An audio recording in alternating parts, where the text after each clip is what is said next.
Ir dabar jeigu lygint su Herbalife verslu, tai kur tu rasi tokį verslą su tokiu potencialu, mes jau marketingo laipteliuose esam pakankamai neblogai, aukštai, taip vidutiniškai palypę, mums atsiveria labai daug europinių mokyklų, mes nuvažiuojam, pasižiūrim, jaunimėlis 28-30 metų uždirba po 20 000 eurų į mėnesį, tai aš pradėjau suprast, kad nė velnio aš nesuprantu, kaip aš čia verslininkas investavęs su partneriu, ne aš pats vienas asmeniškai, aš dar turiu kolegą, investavę 350 000 eurų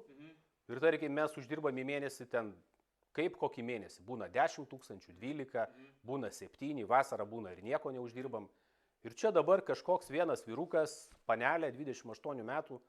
20 000 pajamos per mėnesį. Ir kai tu paklausi, ką tu darai, sako, aš esu Herbalife partnerė,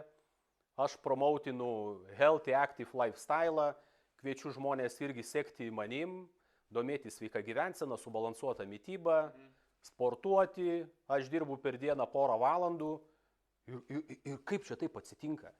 O atsitinka taip, kad žmonės, tie klientai,